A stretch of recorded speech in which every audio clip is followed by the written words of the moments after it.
नमस्कार, welcome to सरल astro. बात करते हैं आज भाव, भावेश और भाव के कारक के विषय में। एक विस्तृत चर्चा मैं आपके साथ करूंगा भाव, भावेश और भाव कारक के विषय में। जन्म कुंडली का एक ऐसा प्रिंसिपल जो बिना लगाए किसी की सटीक फलादेश किया ही नहीं जा सकता।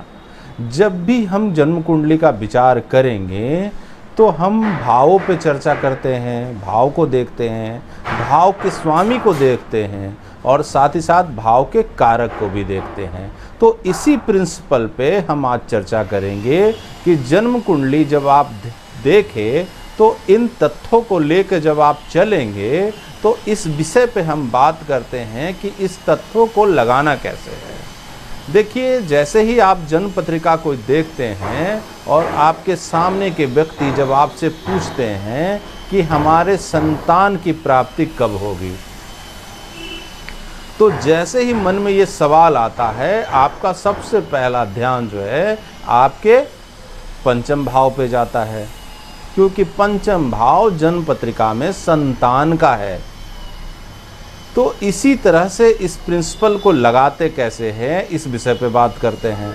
देखिए, जैसे ही कोई इंसान संतान के बारे में पूछता है तो आप सबसे पहले पंचम भाव पे तो जाते हैं, साथ ही साथ पंचमेश की स्थिति भी देखते हैं। और यहाँ पे एक प्रिंसिपल और लगाना चाहिए जिसे कहते हैं संतान के कारक। तो इसमें एक और मैं ऐड ऑन करना चाहता हूं कि अगर इस पे आप काल पुरुष भी जोड़ दे, जैसे काल पुरुष में नेचुरल सिग्निफिकेटर जो है पंचम भाव का वो सूर्य बनते हैं, क्योंकि वहां पे सिंह राशि विद्यमान होती है। सिंह राशि सूर्य की मूल त्रिकोण राशि है। फिर वहाँ पे एक और प्रिंसिपल हम ऐड कर सकते हैं, भावत भावन सिद्धांत जिसे हम कहते हैं कि अगर हम पंचम भाव की चर्चा कर रहे हैं तो उतना ही भाव हमको और भी आगे जाना चाहिए, तब हमें कुछ और प्राप्ति हो जाएगी। तो जब भी हम किसी भाव के बारे में, उसके फल के बारे में विचार करना हो तो भाव, भावेश और भाव के कारक पे जरूर देखना चाहिए, विचार करना चाहिए। देखिए, आप लोग समझते हैं कि भाव क्या है। प्रत्येक, जैसे कुंडली में हम लोग के 12 भाव दिए गए हैं, पूरे भचक्र से 30-30 डिग्री का भाव निकाला गया है।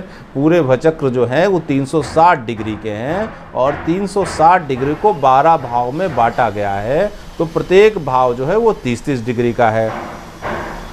प्रत्येक भाव किसी न किसी चीज को सिग्निफाई करता है।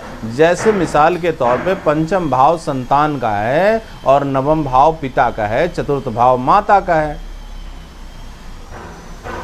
तो प्रत्येक भाव किसी न किसी चीज को सिग्निफाई करता है। अब उस भाव के भावपति पे भी विचार करना पड़ता है।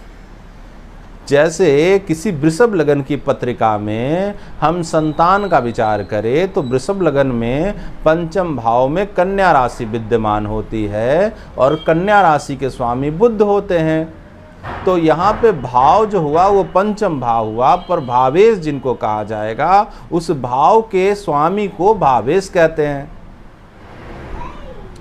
अब देखेंगे कि उस भाव के कारक, तो कारक जो है वो नेचुरल कारक जिसे कहते हैं वो सूर्य बनते हैं काल पुरुष के हिसाब से, पर जो विशिष्ट कारक कहते हैं उसे देवगुरु बृहस्पति ही उसके विशिष्ट कारक है, माफ कीजिएगा।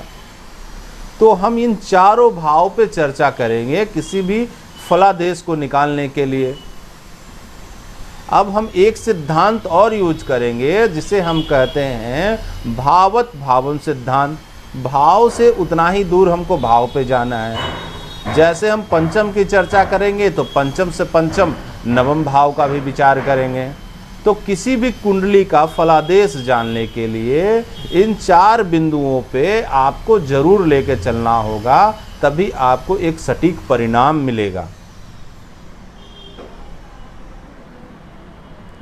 आइए अब हम इसको एक पत्रिका के माध्यम से समझते हैं। ये पत्रिका जो है वो 22 अप्रैल 1973 का है।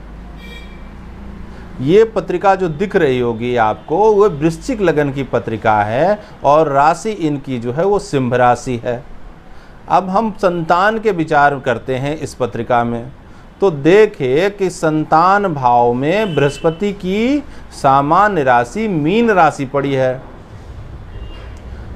मीन राशि के स्वामी देवगुरु बृहस्पति होते हैं और देवगुरु बृहस्पति पंचम भाव से अपने दशम में द्वितीय भाव में विराजमान है। धनु राशि के पंचम भाव में जो ग्रह मिल रहा है वो बुध, अष्टमेश बुध और लावेश बुध है, जो नीच अवस्था के हैं। अब पंचम भाव को देख लिया, पंचम भाव के स्वामी यानी भावेश को देख लिया। अब भाव के कारक भी देवगुरु बृहस्पति बनते हैं, इस पे भी विचार करना होगा। तो देवगुरु बृहस्पति से भी पंचम भाव आपको जाना पड़ेगा।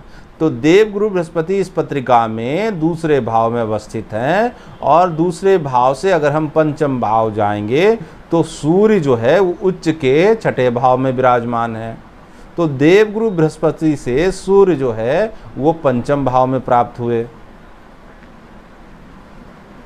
तो यहाँ पे अगर हम संतान का विचार करेंगे तो हमें इन सारे तथ्यों को लगाना होगा।